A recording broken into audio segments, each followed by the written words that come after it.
More bad news for the Biden campaign. Former President Trump has taken the lead for the first time in the Wall Street Journal's national 2024 poll, now beating President Biden by 4 points in a hypothetical head-to-head matchup. That's the Wall Street Journal poll.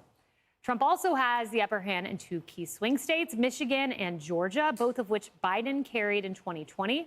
The latest poll revealing broad majorities in both states, holding widely negative views of President Biden's job performance. This as the former president expands his lead over his GOP rivals, with his support topping 50% with just over a month to go before the Iowa caucuses. Look at that. Anxious over Biden's ability to beat Trump, Democrats are turning to the big guns for help. Guess who? That's right. Hillary Clinton is reportedly expected to get a bigger role in President Biden's reelection effort. Like, that's going to help. Last month, the former Secretary of State hosted a fundraiser that raked in almost $1 million for the Biden campaign. But can she rake in the voters? I mean, look at this, Lisa. So this is NBC. In 2016, Democrat presidential nominee is stepping into a role as one of the most prominent and influential surrogates in Biden's reelection effort. As former Secretary of State, she has the bona fides to provide Biden with a measure of political cover. It goes on to talk about how popular she is with women in the Democratic base. I don't think you get more unlikable than Hillary Clinton. I don't get this. But I guess if she's raking in the big bucks for him, you know, he'll take that money, right? She was successful in concocting the Russia hoax and robbing Trump of a lot of political capital. So she was effective in that. Still can't seem to admit defeat, though. You know, I'm still of this position. I'm going to keep saying this. I'm sure people are going to. I am still very concerned about what's ultimately going to happen in the 2024 election. We know that Democrats are going to pull out all the stops. So I just think there's so much, unknown variables involved. How successful are they in prosecuting these cases against Trump and with liberal juries, liberal judges? How successful is Biden going to be in leveraging, the government and trying to temporarily fix the economy before the election? What's that going to look like? Are we going to be facing a world war heading into the 2024 election? I just think there's so many unknown variables that, and Democrats are also trying to use a lot of these ballot measures to get abortion on the ballot in swing states heading into 2024 as well. So I don't know. I think for the hope of the country, for the sake of all of us, that Republicans win. If it's Trump, that he wins. But they're going to try to do everything possible to try to win this election by hook or by crook. So I'm not taking too much stock in any of these polls yet. So let's talk about some of those unknown variables. Cheryl, one of them, Tony Fabrizio, is the one who did the Wall Street Journal poll. And when you look at it, he raises an interesting cohort he's looking at, and he calls it disaffected Democrats. It's 24% of voters. These are Democrats who feel hurt by the economy, and 16% of them are undecided. 7% are backing Trump. And he said this is kind of a movable group we're going to watch. Yeah, I mean, there's a couple of interesting findings from the group that you're talking about. First off, it's the economies of these Americans that were polled, and they're saying that the economics of their life don't work. That is not a surprise. We're going to get more inflation data tomorrow that's going to back that up.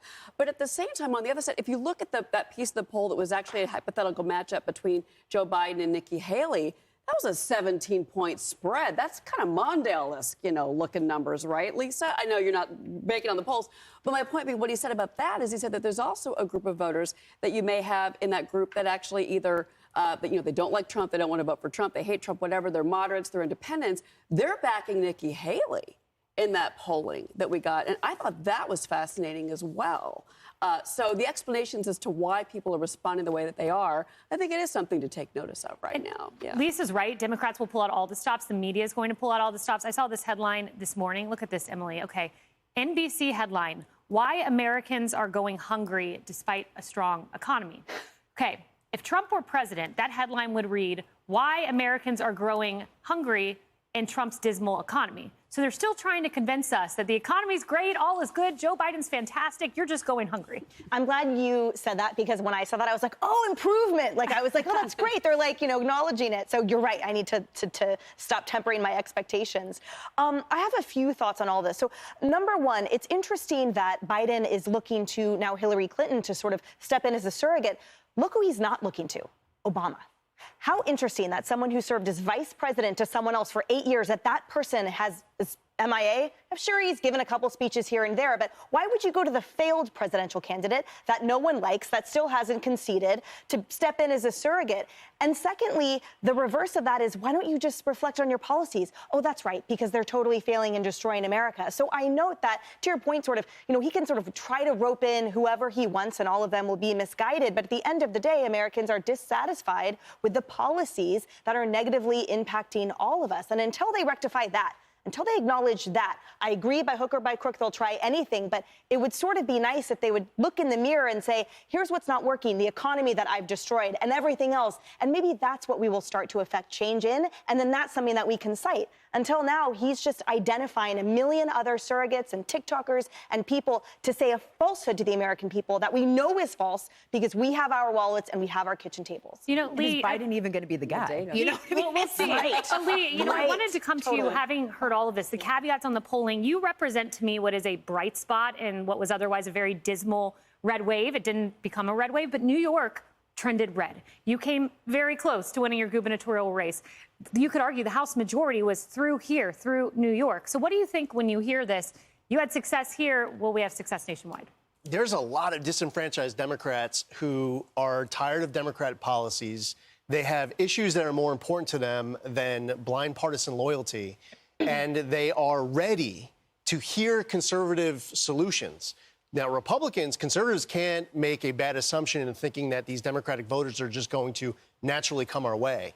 We have to show up in cities, talking to these Asian American parents about their kids' education, talking about school choice, having safe streets. Go talk to the Dominican community here in Manhattan about the need to have safety at the bodega, or that black parent whose kid is trapped in multi-generational poverty, and there's a good charter school that's only a half mile away, and they're wondering why their kid can't go there, instead trapped in a poor-performing public school. There's an opportunity for us, Republicans, conservatives, to be able to win, to earn the support of longtime Democratic voters. But we can't just assume they're coming our way. We have to work hard for it. You're seeing it in the polling. Hillary Clinton's not a closer. Maybe she does help raise some money. For the Biden campaign, they'll take it. Maybe Terry McAuliffe's best advice is, well, you really should bring in Randy Weingarten maybe to close it. I don't know how many closers they really have on their side at this point. But there is a great opportunity to be able to save this country, but it's not going to happen on its own. There's a lot at stake. We'll see. They might bring down interest rates. They might try to do some stuff that might have impact on the economy through government policy. We'll see what happens with foreign policy, what happens in Ukraine and the conflict with Russia, what happens in Israel. Things can get better or worse out of our control. Issues can change. But as of right now, if the election's today, I think that Joe Biden's a goner.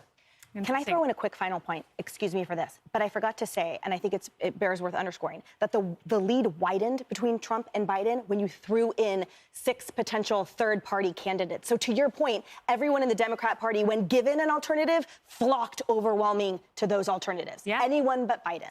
Yet another X factor in this election. Well, Republicans, my word of advice, offense only. That needs to be the motto of the election, offense only.